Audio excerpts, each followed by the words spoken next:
Bonjour, je m'appelle Alex Rive, je suis expert en communication non verbale et en détection de mensonges. Aujourd'hui, je vous montre 9 techniques pour améliorer son entretien d'embauche et espérer décrocher l'emploi de vos rêves. Le premier point qui est le plus important, c'est de soigner son entrée. Car, que vous le vouliez ou non, vous serez jugé sur vos 30 premières secondes. Donc lorsque vous entrez dans la salle, entrez d'un pas franc, sachez où vous allez, tenez-vous droit, et surtout, n'ayez rien dans les mains qui puisse vous encombrer, votre manteau, votre sac, etc. Laissez-les à l'entrée pour que vous ayez une attitude ouverte et disponible.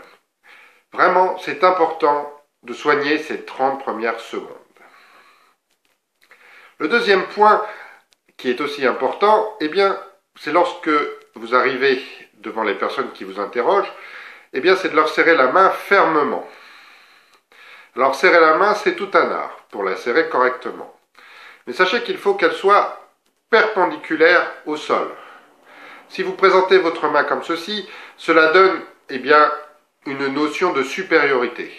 Et bien sûr, l'inverse, si vous présentez votre main comme ceci pour serrer la main, cela donne une notion d'infériorité. Donc la main doit être bien perpendiculaire au sol.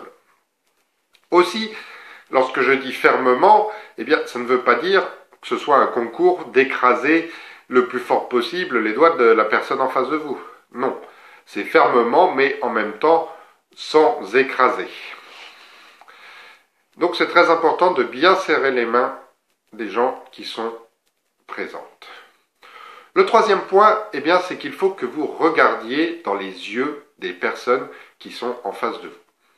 Alors je sais que pour certains, cela peut être difficile, intimidant de regarder une personne dans les yeux pendant une période donnée. Mais si vous regardez tout le temps en bas, à côté, à gauche, au-dessus, mais jamais la personne, vous allez donner l'impression d'avoir un regard fuyant, de ne pas être franc. Alors que si vous regardez la personne dans les yeux, vous donnerez l'impression d'être beaucoup plus honnête. Alors si vous avez du mal à regarder les gens dans les yeux, je vous conseille de regarder la personne ici, sur le bas du front, entre les sourcils. La personne en face ne verra pas la différence, et pour vous, ça sera peut-être un peu moins intimidant. Alors bien sûr, ce n'est pas non plus un concours de celui qui va cligner des yeux en premier. Vous regardez dans les yeux d'une personne pendant 10-15 secondes. Après, vous regardez autre chose, vous regardez vos notes, et vous revenez vers la personne. Le quatrième point, c'est d'avoir une posture correcte tout au long de l'entretien. Tenez-vous droit.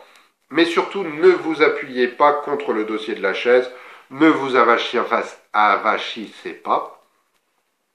Tenez-vous droit. Et si la personne en face dit quelque chose d'intéressant, vous pouvez vous pencher en avant aussi pour pouvoir montrer que vous avez de l'intérêt à ce qu'elle dit. Le cinquième point, c'est d'utiliser ce qu'on appelle l'effet miroir.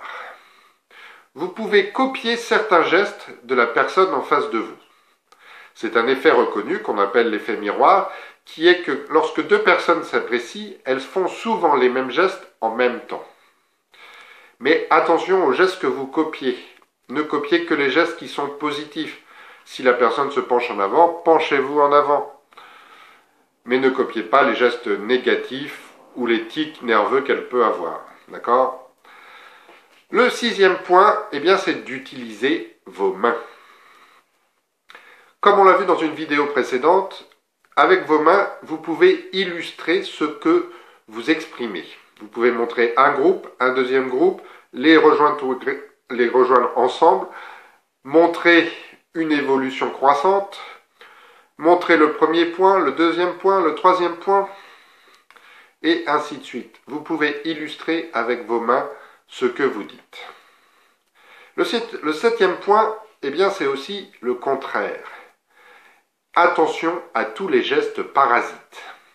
Si vous vous grattez tout le temps, la joue, la main, que vous tapez sur le bureau, que vous vous touchez le visage en permanence, que vous avez des tics, essayez au maximum de les réduire.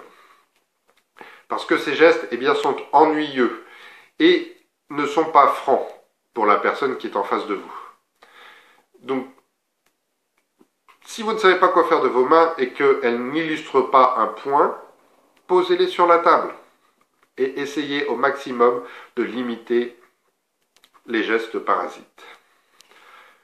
Le 8e point, eh bien, c'est très important de respecter l'espace personnel de la personne qui vous fait passer l'entretien d'embauche. Qu'est-ce que j'entends par là? Eh bien, certaines personnes ont des difficultés à mettre des bonnes distances entre les gens et s'approchent trop près de la personne avec qui elles parlent.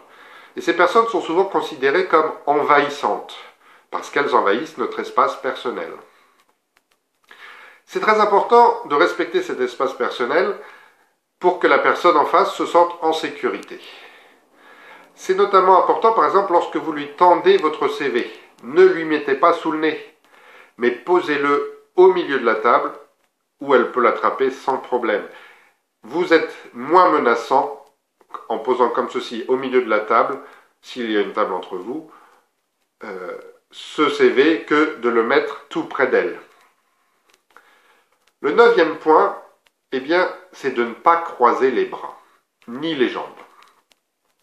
Vous pouvez très bien être à l'aise dans cette position, et ça peut être une position qui est confortable pour vous. Mais dans l'esprit des gens, la majorité des gens pensent que c'est une position fermée. Que vous ayez les bras croisés ou les jambes croisées, eh bien, ça a un effet négatif sur les gens.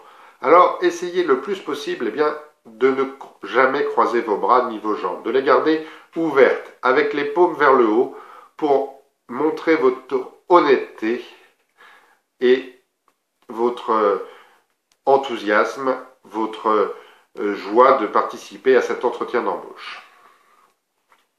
Voilà les 9 points qui peuvent vous aider à améliorer votre langage corporel lors d'un entretien d'embauche. Je vous souhaite bonne chance dans la recherche de votre emploi et je vous dis à bientôt.